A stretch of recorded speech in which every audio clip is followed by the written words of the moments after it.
Hello everyone, कैसे हैं आप सब। आई होप आप सब अच्छे होंगे, ठीक होंगे, स्वस्थ होंगे। आज है नवमी पड़ती है, जो ये अष्टमी को कृष्ण जी का जन्म हुआ था, उसके अगले दिन नवमी पड़ती है। वो तो सभी को ही पता है। तो ये बड़ी नवमी होती है हमारे में। तो इसमें हमारे जो इष्ट देवता है, जिनकी हमारे घर में पूजा होती है, जहाँ पीर नवमी बोली जाती है इसको, तो इस दिन हमारी इसकी पूजा होती है। तो उसी के लिए फिर मैं थोड़ी सी जल्दी उठ के खाना बना रही हूँ। ये मैंने खीर चढ़ा दी है इसमें, और बनाऊंगी आलू की सब्जी, और पूरी सेकनी पड़ेगी आज पूजा के लिए। बाकी अगर ये लोग पूरी खाएंगे तो इनके लिए पूरी बना दूंगी, अगर रोटी खाएंगे तो रोटी बना दूंगी। तो हमारे में तो ये है, और नेक्स्ट डे भी काम रहता है पूजा का, क्योंकि जैसे कि जन्माष्टमी से ज़्यादा महत्व हमारे में इसको नवमी को दिया जाता है, पूजा वगैरह जो होती है, क्योंकि इसमें वही जो इष्ट देवता को पूजा ज़्यादा जैसे घर में होता आया वैसे ही मैं करती हूँ। तो उसी चीज़ की मैं तैयारी कर रही हूँ फटाफट से, कि भाई जल्दी खाना तैयार हो जाए। तो पापा जी ड्यूटी भी जाएंगे तो वो ले जाएंगे। बनेगी मेरे साथ ब्लॉग में। और आप सबकी जन्माष्टमी कैसी रही आप मुझे बताइएगा।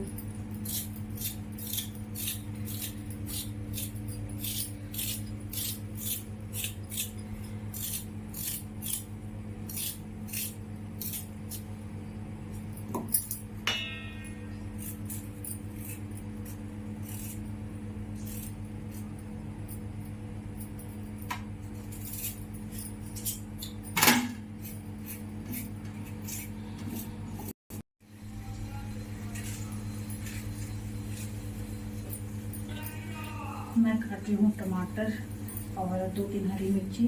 आलू की सब्जी छोंकूंगी, कुकर में ही छोंकूंगी, फटाफट से बन जाएगी। कुकर मैंने रख दिया इस पे, गैस पे। प्याज नहीं डाल रही क्योंकि भगवान का भोग लगाना है इसमें, इससे।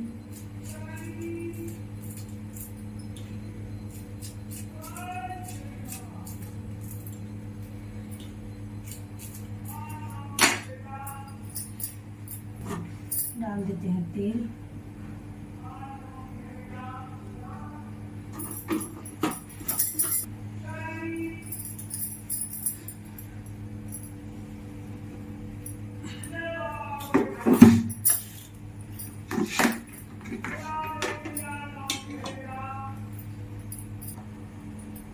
डाल देते हैं इसमें जीरा और टमाटर और मिर्ची।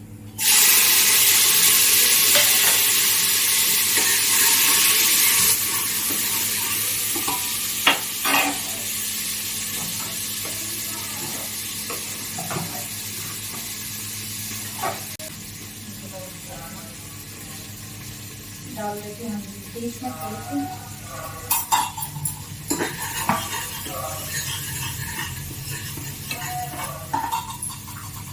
और टमाटर अच्छे से भून गए तो मैं डाल दूँ अब आलू।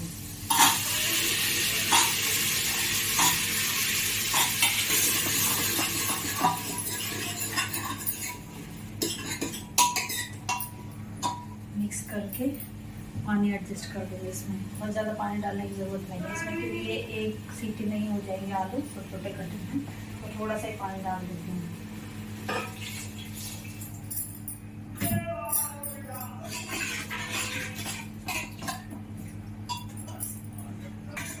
पानी मैंने डाल दिया। अब इसमें डाल देते हैं मसाले। सूखा धनिया, लाल मिर्ची और नमक।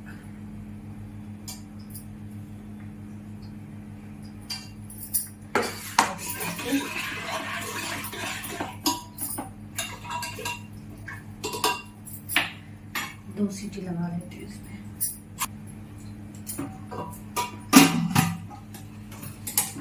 ऐसे ये बन जाएगी, और साथ में लगा लेते हैं मैं आटा।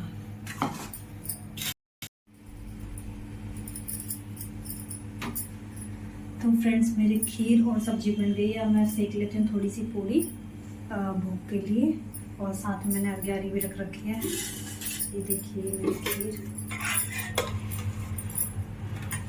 ठंडी होके और गाढ़ी हो जाएगी, लेकिन इतनी पतली बहुत है।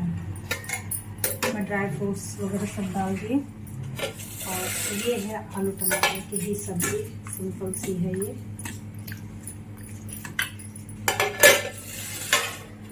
और इसमें गर्म हो रहा है अभी तेल, तो मैं बना लेती हूँ पूरी भूख के लिए।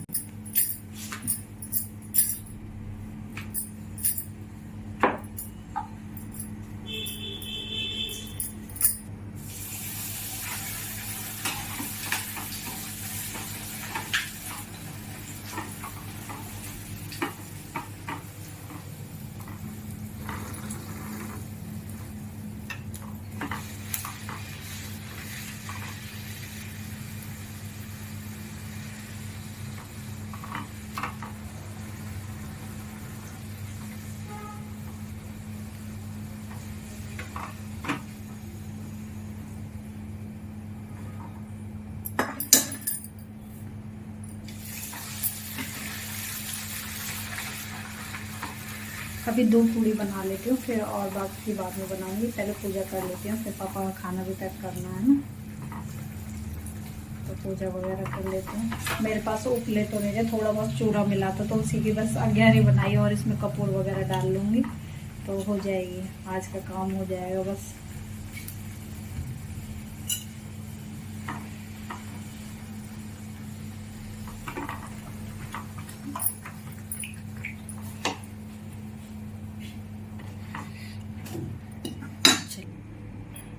तो ये मैंने प्लेट लगा ली है भोग के लिए। खीर बनाई थी, सब्जी बनाई थी, पूड़ी, और 1 लोटा ले लिया पानी।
Khir không ngờ.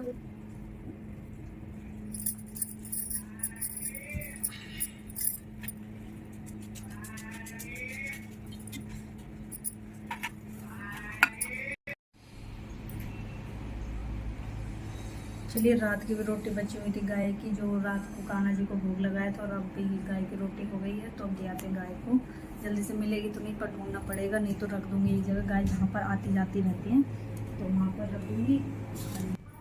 तो मैं जा रही हूँ गाय को रोटी देने के लिए, और जो 1 लोटा पानी था वो पीपल की जड़ में सिला दूँगी उसको। ये पीछे पार्क है तो यहाँ पर कई बार गाय बैठी रहती हैं, तो वही मैं देख रही थी कि है या नहीं है, लेकिन यहाँ पर मिल गई मुझे गाय।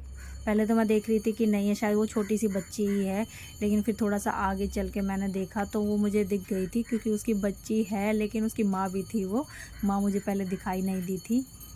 यहाँ पर देने में ना डर लगता है। ये पहले एक जो गाय थी वो मारती थी, इसलिए बंधी हुई में डर लगता था, इसलिए फिर मेरे को तो नहीं जाती थी, मैं तो दूर ही रख देती थी रोटी। लेकिन ये शायद अब उन्होंने चेंज कर दिया, तो इसलिए इनको, इस गाय को दे दी। और फिर जो रात की भी रोटी बची हुई थी, जो कान्हा जी को भोग लगाया था, रोटी कच्ची रोटी से ही भोग लगाया था मैंने तो, मिठाई से, और तो वो सब भी गाय माता को खिला दिया। तो मैंने कहा चलो, जो अगर जैसे देवी देवता का किसी का हम पूछते हैं और साथ के साथ अगर खा ले, जैसे गाय को या कुत्ते को देनी होती है, खा ले तो मन को शांति सी हो जाती है कि चलो हमने जो जिनके लिए भोग निकाला उन्होंने खा लिया। तो कहते हैं कि जो गाय में और कुत्ते में ऐसे दिया जाता है इन सबको, तो पितरों को मिल जाता है खाना पानी। और ये देखिए, जो रोटी तो मैंने दे दी थी, तो फिर मैंने पीपल की जड़ में ये पानी भी दे दिया। और ये देखिए, ये पीछे मंदिर भी है, पीछे ही है, बिल्कुल ज़्यादा दूर नहीं है, यहाँ पार्क में, एक पार्क के साथ ही लगता है ये। तो फिर मैंने सोचा कि मैं उनका शिवलिंग पे मैं भी 1 लोटा पानी चढ़ा देती हूँ जब यहाँ पर आई हूँ। ज़्यादा भीड़ भाड़ तो थी नहीं, तो वही मैं अभी फिर शिवलिंग की पूजा कर रही हूँ। मैंने कहा हाथ जोड़ लेती हूँ मंदिर में जाके, जब मंदिर के सामने से निकल रहे हैं तो। और एक मेरी जानने वाली तो नहीं कहूँगी, मतलब हमसे काफ़ी बड़ी हैं, पापा जी मामी कहते हैं इनको, ये पीछे जो पूजा कर रही हैं ब्लू चुन्नी में, तो उनके मैंने पैर वगैरह छुए तो मिल गए। ऐसे होता है ना मंदिर में, मैं तो खैर शूट नहीं करती, लेकिन इसके पापा भी मेरे साथ गए थे ना कि चल देखते हैं कि कहाँ मिलेगी गाय, नहीं मिलेगी, तो इनके पास था फ़ोन तो इसलिए इन्होंने शूट भी कर लिया, नहीं तो मैं तो नहीं करती, क्योंकि फिर वही हो जाता है कि कोई ना कोई जानने वाला मिल ही जाता है मंदिर में। तो फिर वही मैं भी अंदर, जो ये माता जी का मंदिर है वैसे दुर्गा माता का, तो इनकी ही मैं पूजा कर कर आ गई। मतलब ऐसे हाथ ही जोड़े हैं कि वही, मैं कोई प्लेट वगैरह तो ऐसे लाई नहीं थी, लेकिन हाथ जोड़े थे मैंने ऐसे ही, और पूजा वगैरह करके और फिर मैं घर की तरफ को आ गई।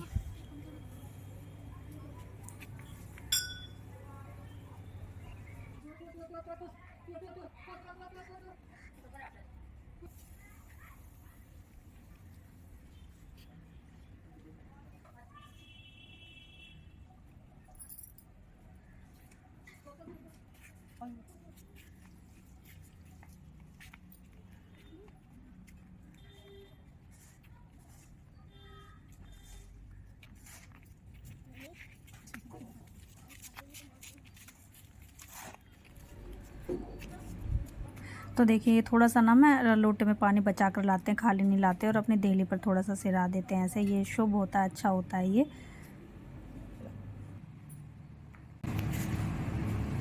तो पूजा वगैरह तो हो गई है कंप्लीट, आरती नौमी जो जैसे हमारे होती है वो हो गई कंप्लीट।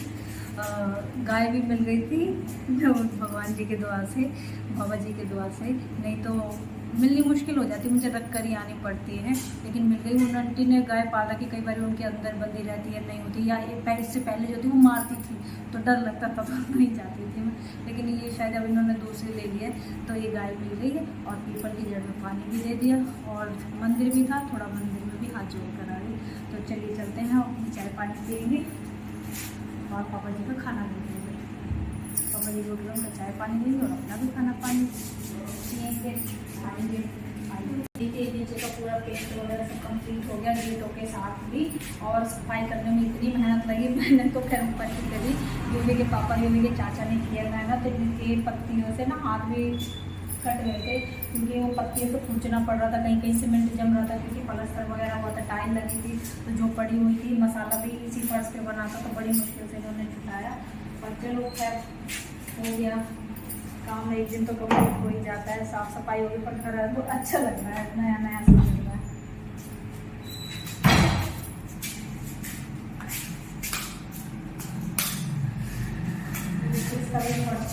पूरा सब कुछ साफ हो गया।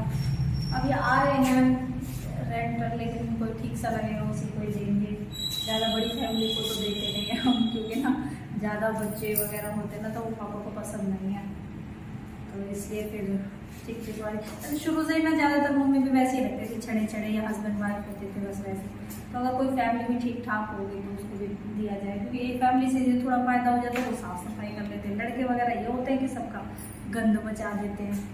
तो चलिए वो तो देखते हैं, बनाया है तो चढ़ाएंगे भी वगैरह पर। चलिए सारे कमरे वगैरह गेट लगा देंगे तो कुत्ते वगैरह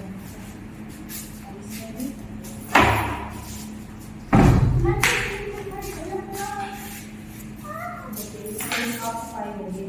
यहाँ पे बहुत ज़्यादा मेहनत लगी थी, यहाँ पे मसाला बना था, जब पहले ये दीवार पे प्लास्टर हुआ था, तो साफ सुथरे हो गए, और जो रहेंगे वो अपने आप साफ कर देंगे, इससे ज़्यादा क्या साफ करते देंगे।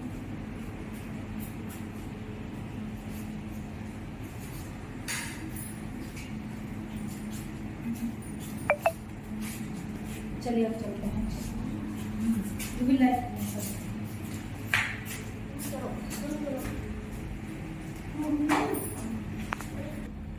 खाली यूवी के पापा ने, यूवी के चाचा ने नहीं किया था, वो नीचे का साफ सफाई यूवी ने भी किया था। बार बार कहे जा रहा कि मैंने भी तो किया था। ऊपर नीचे से झाड़ू वगैरह लगाई थी, और ऊपर आके दोनों रूम सेट कर रहे थे, क्योंकि मैं ऊपर सफाई कर रही थी और ये दोनों भाई नीचे कर रहे थे। तो ये पानी में लग रहा था, मैंने कहा तेरे जुकाम वगैरह हो जाएगा, मैंने कहा तो ऐसा कर दोनों कमरे की ना बेडशीट वगैरह सेट कर दे। फिर इसने इतने अच्छे तरीके से सेट करी कि जो गंदा कपड़ा था ना उसका भी तय बना बना के रख दी इसने, और कह रहा मैं बेटा हूँ ना, तो इसने भी मेहनत करी। उस दिन हम सारे ही लगे रहे थे 11 बजे तक रात के। तो